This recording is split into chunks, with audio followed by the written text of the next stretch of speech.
Hey, welcome back to JG3 Reviews. My name is James, and I like to explore the world of fountain pens, paper, ink, all that good related stuff. And last week I asked you, which of these pens would you like to see me review next? Now, last week I reviewed that Hongdian N11.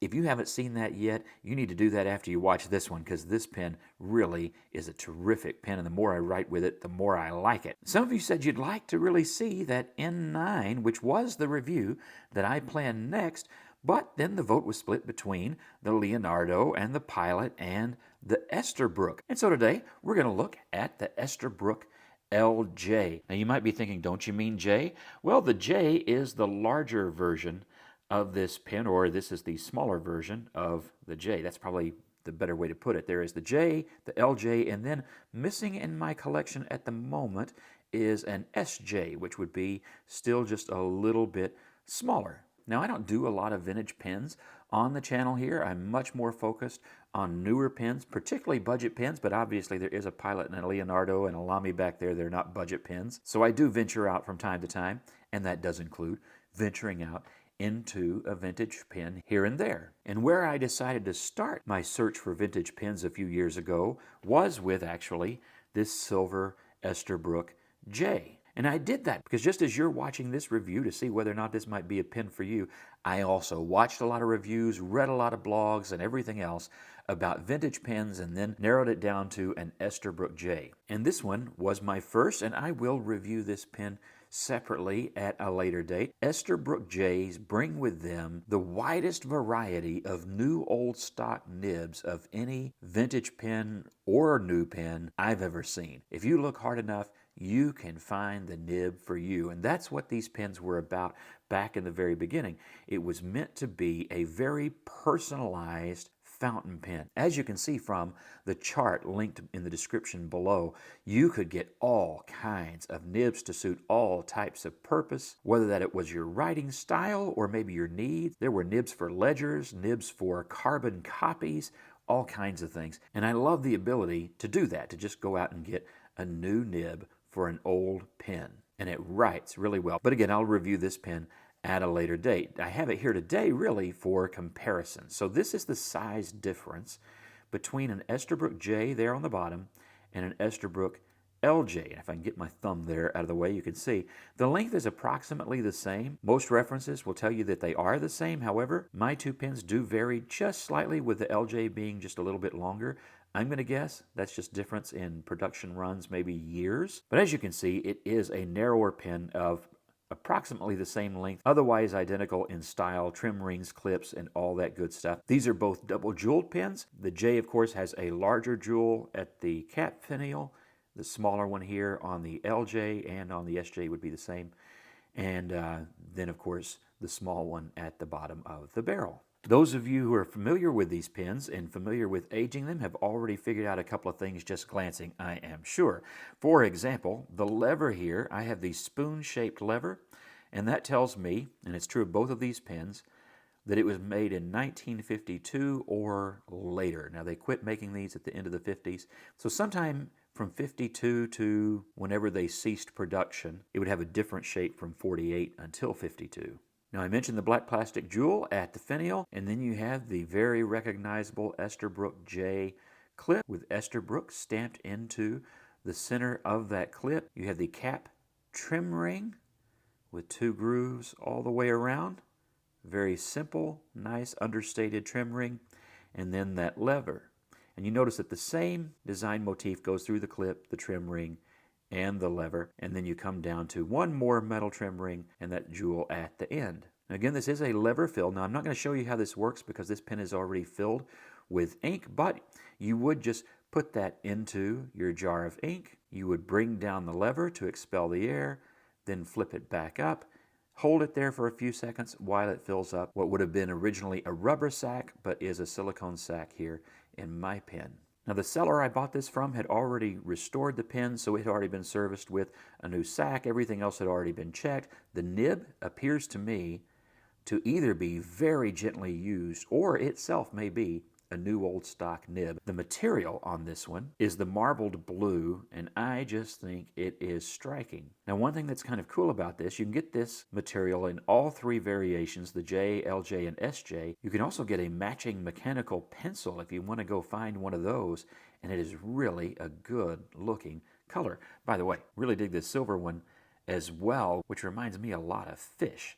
I just think that's really cool looking. There are several colors that you can choose from.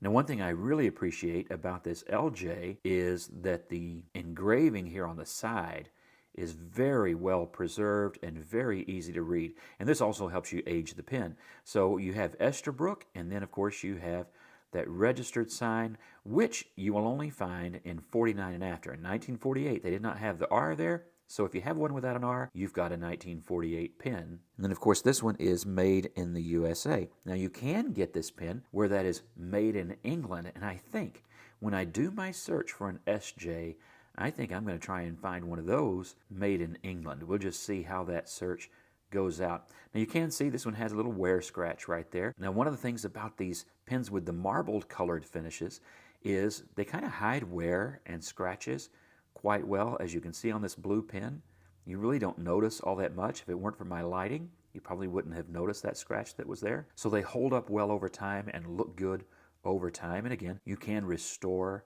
and polish that finish and get it looking really good. Just make sure that you preserve that engraved name. Let me just show you on this silver one. It was also restored by the person who sold it to me. However, I think they over polished on the Esterbrook, and it is just much harder to read. Still, it is like the other one. It has the R, and it is made in the USA, but it's just harder to read. Part of that may be because you have a much busier background there in the material, but it's also just maybe buffed a little too much. We'll do a quick count of the turns of the cap. I'm not even sure how many it takes. There's one, and yeah, just under 1.5. I just knew it was quick and handy. So 1.5 turns is all it takes to get that cap off. It does post well, securely, and easily. Very well balanced. These are fairly light pens in hand.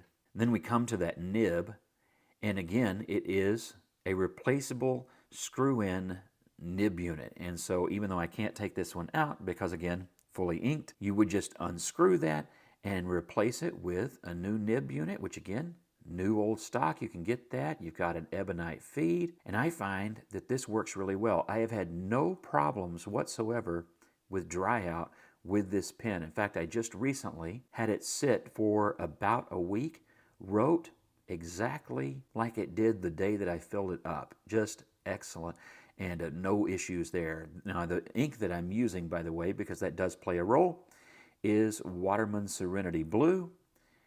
And that's what I always use with these vintage pens these days because I just never have any problems. It's easy to clean out, and I don't have dry out issues and things like that with that ink. So I would highly recommend that in a vintage pen. Now, if you were already reading that nib, you will notice it too is made in the USA. Hard to find these days, isn't it? And that's why vintage pens can be fun. Made in the USA or made in England or made wherever. Just a lot easier to find when you go vintage. This is a 2668 nib unit, and this is one of their more standard nibs, just kind of a general use nib. It is a firm medium, and this one definitely writes as a medium, and they are definitely firm. But I find them both, because it's the same nib in the other Esterbrook I have, to be really pleasant writing pens as long as you don't mind a firm nib. Now, there are some springier nibs out there, and there are all different kinds, broads, obliques, and all kinds of stuff. So go look and find the one that you want. This is one that tends to be more affordable and more plentiful when you're looking at new old stock nibs, and so I think that's why you see so many of them. And as I said, for me, it's a great writing nib. But don't just take my word for it.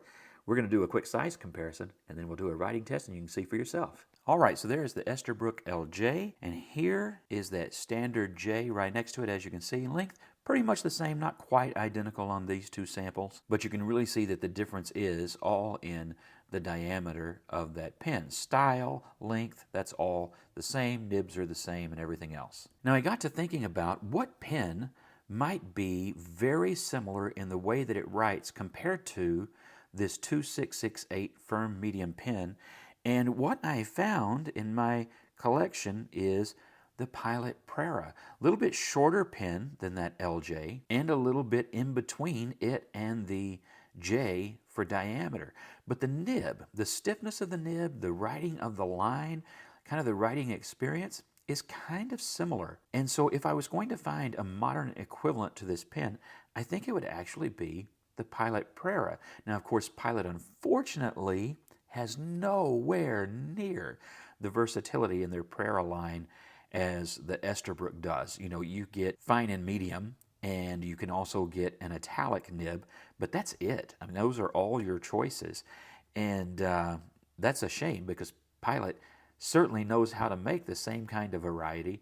They've just chosen not to, or maybe the market has chosen for them not to. But if I were looking for a modern pen that gave me kind of the same size and balance and that similar very firm medium nib, it would actually be the Pilot Prera.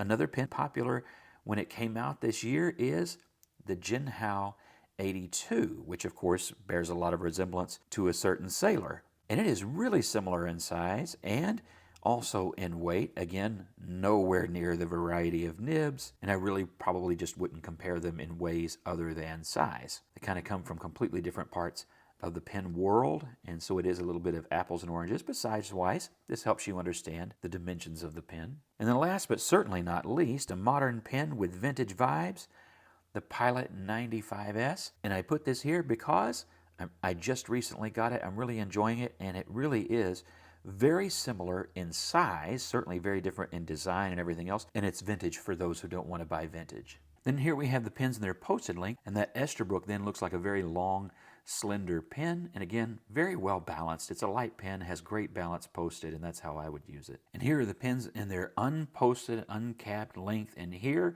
you're going to go for the Esterbrook, aren't you? Because all of these other pens get pretty short. Quick notes probably is all you're going to do with those pens unposted. Now, before I start writing, let me just say, ergonomically, it really is a comfortable pen. You will notice it is a very short section, but those threads are not uncomfortable, and the section, for me, is wide enough that it fits my hand just fine, and it functions well.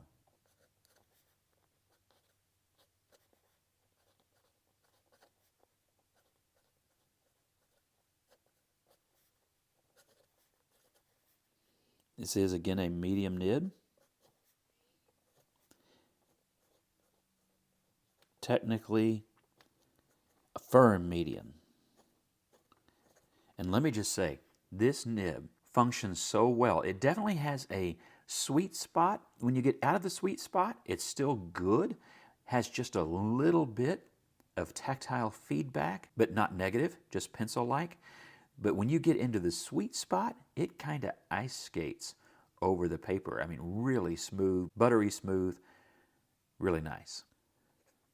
Wetness is plenty, I think, for this nib. Ink again is Waterman. They're cross-country rivals, right?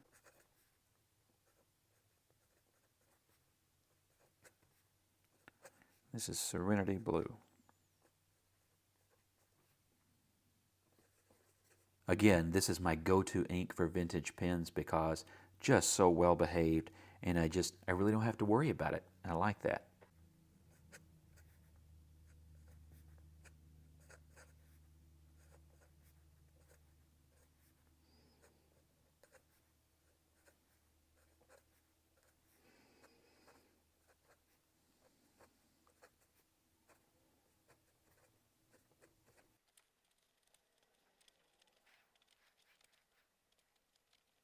Of course, all those things, what do they have in common?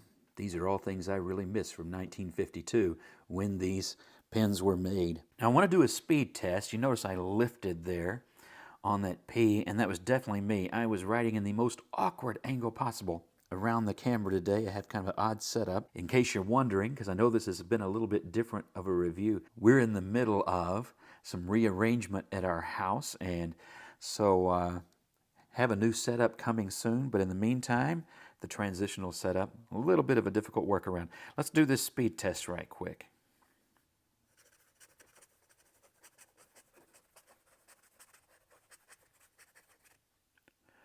All right, that did great. Only thing I felt a lift, that was me. Pen did fine. Now you could hear there was a little bit of feedback there because I got out of that sweet spot, but it did not affect the writing of the pen. Flow is just really good. So my recommendation of this pen, I'm not going to do pros and cons so much as just some things to remember. It is a vintage pen. So really do your homework. I suggest you do what I had to do as well, which is really go do some homework. Read different articles, blog posts, Fountain Pen Network posts, Reddit posts about these pens. Watch a few videos. Learn what to watch for, what to look for. I'm not going to do a comprehensive guide because I think other people have already done that really well, and I'll leave a link below to just a couple of samples of those things. But I also think doing that search is part of the fun of vintage pens, and I'm not going to take that away from you and just give you everything right here, okay? You go do the search. Have fun trying to find one of these pens that's in the color you want, in the size, J, LJ, SJ, that you want, and then have some fun trying to figure out, now what nib do I want in that pen? Don't worry about trying to find the pen with the nib already in it. That I would suggest that. Buy the pen that's in great condition. That's what I did here because this pen was really well done. I wasn't worried so much about the nib because I can change the nib. What I can't change is the base pen. So look for a pen that's really well cared for, maybe well restored like this one. Don't overpay, but remember you only get what you do pay for. And most of all, I'm going to tell you, have some fun with it. That's what I did here. I bought this one, even though I already had the J, because I fell in love with that blue. Can you imagine that? James liking a blue pen. Yes, I did. And I really liked how well preserved the stamping and the side of the pen is on this one. And on top of that, this was cheaper than a Lamy Safari or even some of the new Hongdians. What a great bargain and what a neat little piece of fountain pen history. But stay tuned because I do want to share that silver pen with you as well. And of course, I'm going to get to those other pens that y'all request that I review. Be sure and hit that bell so you know when the review of the pen that you're looking forward to seeing reviewed happens. And in the meantime, God bless you, Merry Christmas, and have a great week.